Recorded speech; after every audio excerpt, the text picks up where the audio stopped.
Hello বন্ধুরা, সকলে কেমন আছো? আশা করি সকলেই ভালো আছো। আমিও খুব ভালো আছি। আজ হলো আমার দিদির বিয়েতে সমস্ত হাসি কান্না আনন্দ সব কিছু মোমেন্ট নিয়ে চলে এসেছি তোমাদের কাছে। প্রথমেই দিনের শুরুটা হলো দধি মঙ্গল খেয়ে। আর সকাল থেকে এত ঝড় ছিল, কীভাবে বিয়েটা হবে, বর কী করে দূর থেকে আসবে, সেই সব নিয়ে একটু টেনশন ছিল। কিন্তু শেষে সব কিছুই ভালোভাবে হয়ে গিয়েছিল। সব নিয়ম শেষের পর তারপরে ছিল হলদি পর্ব। আমার এটা হলদির লুক কেমন লাগছে সবাই জানি। তারপরে গেছিলাম সবাই মিলে একটু ফটোশ্যুট করতে। সবাই ম্যাচিং করে হলুদ শাড়ি পরেছিল, সবাইকে খুব সুন্দর লাগছিল। বউ ওই সাইডে ফটোশ্যুট করছে, আর তোমরা জানিও সবাইকে কেমন লাগছে।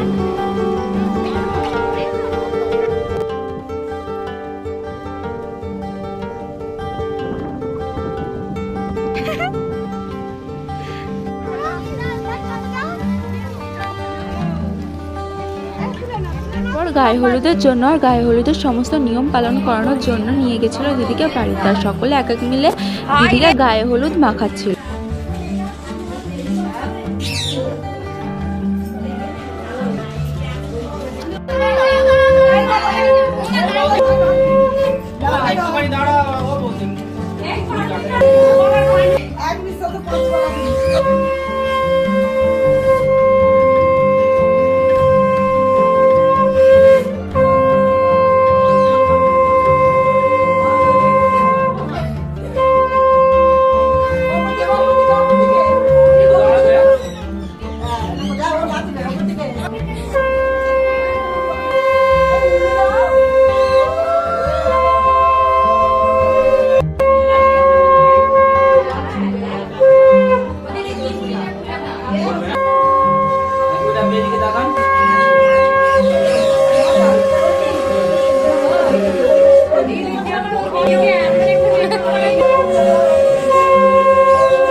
সকলে মিলে দিদিকে নিয়ে চলে গিয়েছিলাম স্নান করানোর জন্য।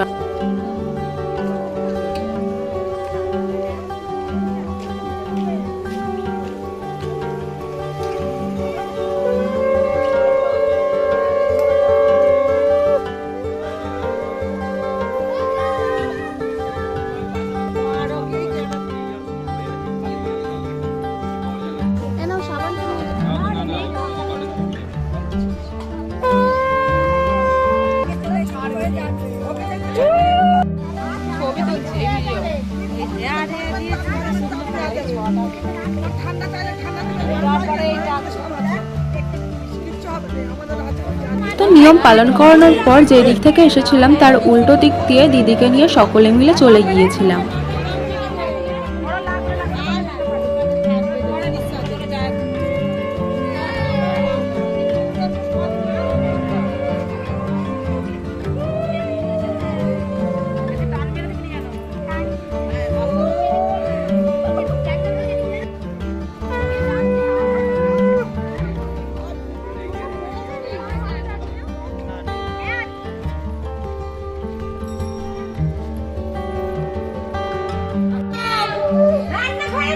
রান্নাঘরের দিকে যাবো, তুমি সরে যাও।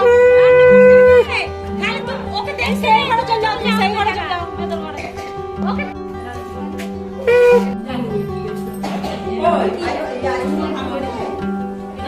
ওইটা পড়ে দেখে যাও। ওইটা দেখ, ওটা কখন এরকম ভাঙতে খাবে?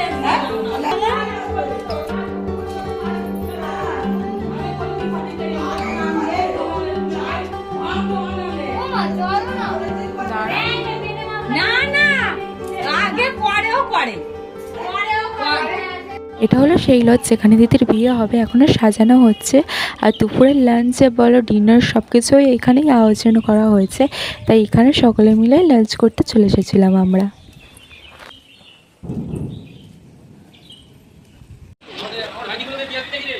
সুদৃষ্টির পান পাতাটা কলকা দিয়ে একটু সাজিয়েছিলাম, কিরকম লাগছে তোমরা অবশ্যই জানিও। এর দিকে দিদিকে সাজিয়ে নিয়ে চলে গেছিলাম লজের দিকে, আর বর চলে এসেছিল বলে দিদি হাসছিল দেখে দেখে। জামাইবাবুকে সকলে মিলে কিরকম ভাবে ঘিরে ধরেছিল। জামাইবাবু এসেছিল উড়িষ্যা থেকে, আর আমাদের এখান থেকে উড়িষ্যা যেহেতু অনেকটাই দূর, তাই আসতে একটু দেরি হয়েছিল। ও বাঙালি না হলেও বাংলাটা ভালোই বুঝতে পারে, বাট বলতে হালকা অসুবিধা হয়। সকলেই প্রায় চলে এসেছিল, বাট দিদির আসতে হালকা দেরি হয়েছিল, কারণ নানিমুখ করতেই প্রায় 8টা বেজে গেছিলো। আর সকলে মিলে দেখে নাও দিদিকে কীরকম লাগছে সকলে বলো। আর ডেকোরেশনটাও খুব সুন্দর হয়েছে, তোমরা নিজেই দেখে নাও।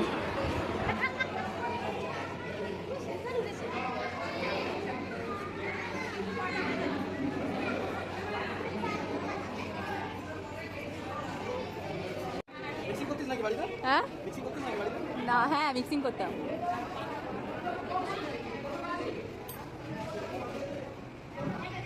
এটা হলো বউয়ের মেজো বোন, সিঙ্গেল মাইয়া, তাই সিঙ্গেল খুঁজছে একটা। তোমরা কেউ সিঙ্গেল থাকলে, এই দুটো সিঙ্গেল মেয়ে আছে, ইনবক্স করে দাও কোনটা পছন্দ হয়েছে। শুটিং করানোর দায়িত্ব ভগবানের। দিদি আজকে তো ভিআইপি মানুষ, আজকেও ফটোশ্যুট করতেই ব্যস্ত। আর এইদিকে সকল আত্মীয়রা চলে এসেছে, তোমরা দেখতেই পাচ্ছ অনেকে আগে থেকেই চলে এসেছে। দিদি আসার আগে একটু ওয়েট করতে হয়েছিল সকলকে। এদিকে দিদি ফটোশ্যুট কমপ্লিট করছে, আর ওইদিকে নাপিত আর পুরোহিত ঠাকুমার জামাইবাবুকে নিয়ে পুজো আর বিয়ের সমস্ত নিয়ম কানুন পালন করছে।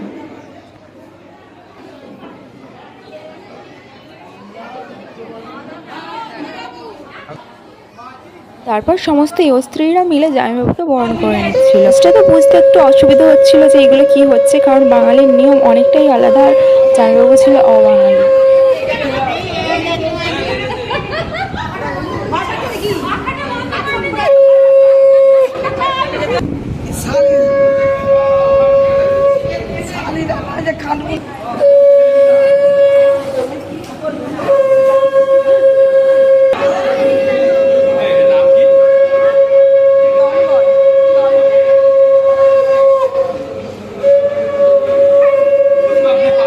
সকলে মিলে দিদিকে নিয়ে চলে এসেছিল বিয়ের জন্য। আর এখানে ভেবেছিলাম গান লাগাবো, বাট আগের একটা বিয়ের ব্লগ ছেড়েছিলাম, সেইটাতে গান লাগিয়েছিলাম বলে আমার ভিডিওতে কপিরাইট পড়ে গেছিলো, তাই এইবারে আর ভয়েতে গানই লাগাইনি। বিয়েটা তোমরা সম্পূর্ণ দেখো, আশা করি তোমাদের সকলেরই ভালো লাগবে।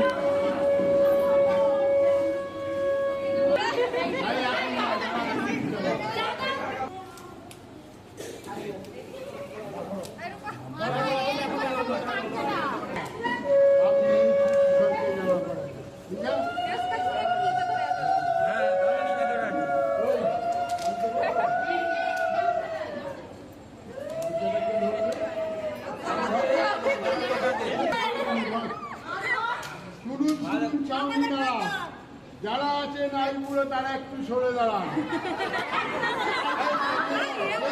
ঘর ছিল উড়িষ্যা গ্রামে, কন্যা আমার শিয়াগর গ্রামে, গ্রাম সীতার মিলন, তাইলে নাইলে না দুজনকে চেয়ে দেখো না।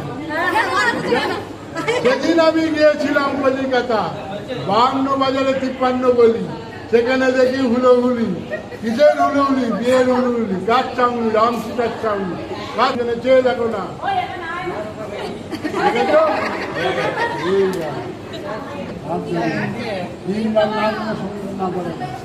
आपका भी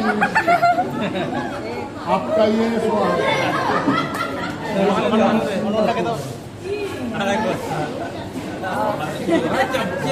বড় বড় না কোনে বড় তুলে দাও।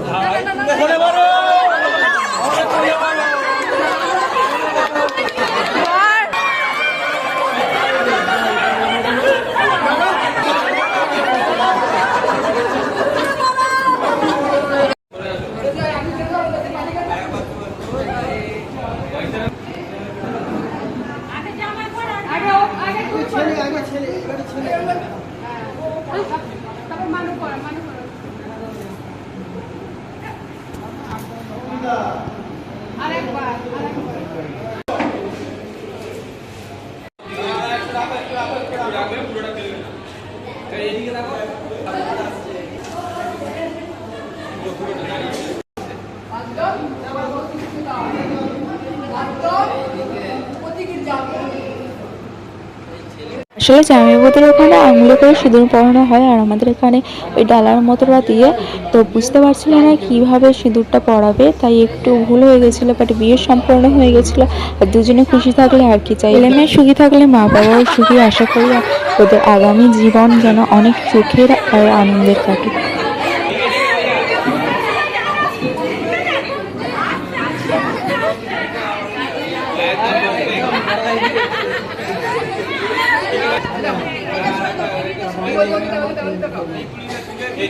এতে পুরোহিত একটা বড় ভুল করে ফেলেছিল, কিভাবে ভুলে যায় আমি বুঝতে পারি না।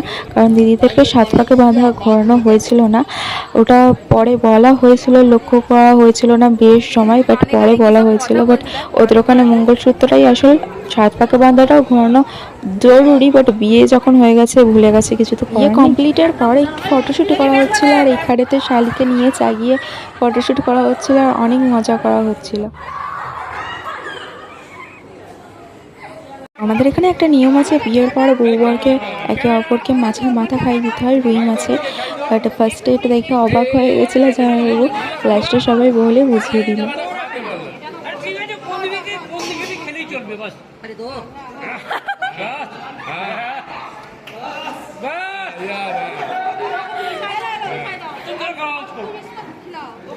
ওইটা না, হ্যাঁ ওটা না, লেজাটা তো ঠিক আছে, লেজা খেতে হবে না। ঠিক আছে, চলবে। আর এটা হলো মেনু কার্ড, কী কী রান্না হয়েছিল তোমরা নিজেরাই দেখে নাও। আর আমার সব থেকে ইন্টারেস্টিং খাবার লেগেছিলো আলুর চাটনিটা। এখানে আমি খাওয়া কমপ্লিট করে চলে গেছিলাম বাসর ঘরের গেট ঘিরতে। ছোটো ঘরের ঘর ঘেরাতে আমরা ডিমান্ড করেছিলাম 10,000 টাকা, বাট নিতাম আমরা 5,000। ফার্স্টে একটু বাড়িয়ে বলতে বলেছিল আমাদেরকে, তাই আমরা বাড়িয়ে বলেছিলাম। লাস্টে জামাইবাবু 5,000ই দিয়েছিল, বাট আমরা কীভাবে ডিমান্ড করেছিলাম তোমরা দেখো একটু।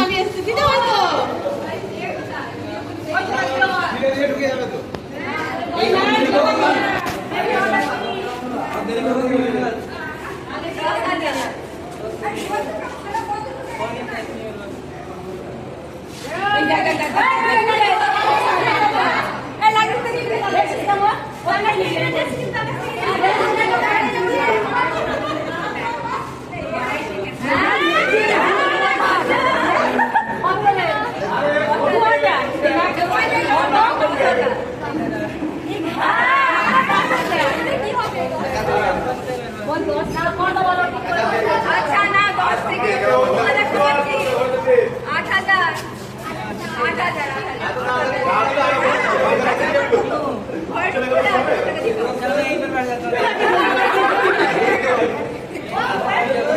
আচ্ছা না,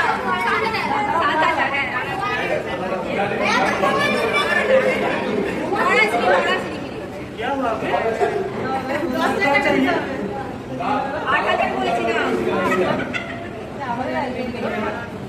আরিস না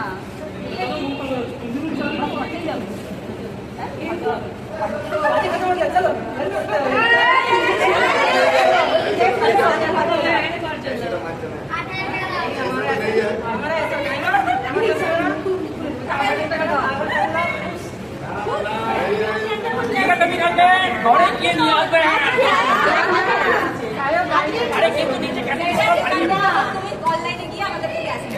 হ্যাঁ, তোকে 10,000 টাকা পেমেন্ট করে দিই, আমি 1 টাকা করে পয়েন্ট ডিফল্ট দিই। কতদিন লাগবে তোর বল? একদিনে এক ঘন্টাতে বলে দেবো।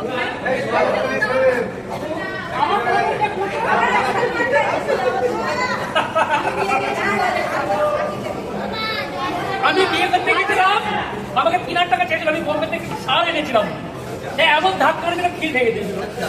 টাকা আমার মুখে আমি 1 টাকাও দেবো না। সার এনেছিল বোম্বে থেকে একটা, 1900 থেকে এসেছে। আরে সারই ছিল, ওর নামই সার। আমার একটা বন্ধু আছে, কালকে না 1 টাকা করে পাঠালে হবে না, ফোন পেতে 1 টাকা পাঠাবে তো টাইম লাগবে না, তখন লাগবে না, তোরা বুঝবি, বসে বসে বুঝবি। আমি 1 টাকা পাঠাবো। এই बोलो क्या की बोले लगे घर बेराते की बोले पार्सल घर तो अंदर जो जाते हैं ना, घर के अंदर, तो उसके लिए ये लोग 3,000 रुपये मांग रहे हैं। अपना सारी लोग इधर है, आपको देना पड़ेगा। नहीं खर्चा करो 5,000 টাকা তো খরচা করো ওকে আমি কি বলবো ए दोस्त किधर गया हेलो 5,000 तो ए सुनो ना स्टैंडটা हॉटस्पॉट का नेट काम বেসিক্যালি বিয়ের পর আমাদের বাড়িতেই হয়েছিল, তাই বিয়ের পর সকলে মিলে ঘরেতে চলে এসেছিলো। আর এখানে তো একটু নাচ বা গান আর সব কিছু আমার একটা দিদির মেয়ে আর খুব ভালো ডান্স করে ও।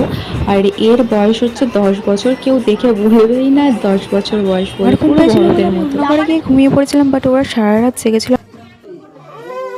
এরপর ছিল সব থেকে ইমোশনাল ডে, বিদায়ের দিন। আগের দিন খুব আনন্দ করেছিলাম, বাট তার পরের দিনেই সকলে ভেঙে পড়েছিল দিদির যাওয়া বা বিদায়ের জন্য। যাওয়ার সময় সকলে মিলে আশীর্বাদ করে নিচ্ছিল, সকলে খুব ভেঙে পড়েছিল। আমরা হলাম কাজিন, কিন্তু যেহেতু আমরা জয়েন্ট ফ্যামিলি, কেউ কাউকে কখনো আলাদা চোখে দেখিনি। ও আমাকে সবসময় নিজের বোন হিসেবে দেখেছে, আমিও সবসময় ওকে নিজের দিদি হিসেবেই দেখেছি। নিজের দিদি হলেও হয়তো এতটা ভালোবাসতো না যতটা ও আমাকে ভালো। আমরা সবসময় একসাথেই থাকি।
ঘুরবে তো মেরি যাও একটু সাইডে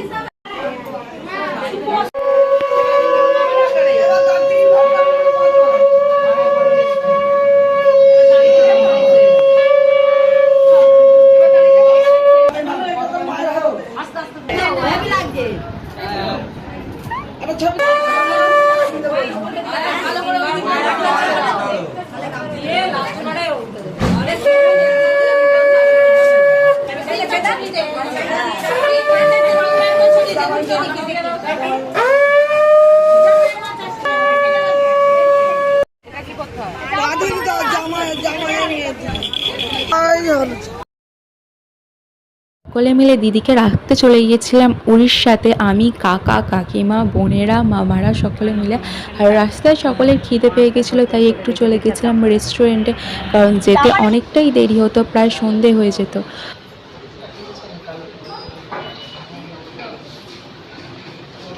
আমরা চলে এসেছি দিদির শ্বশুরবাড়ির কাছে। আর দিদির বাড়িতে কি আর ভিডিও করিনি লজ্জাতে, সকলে কি ভাববে। দেখা হচ্ছে নেক্সট ব্লগে খুব তাড়াতাড়ি। টাটা, তোমরা সকলে ভালো থেকো।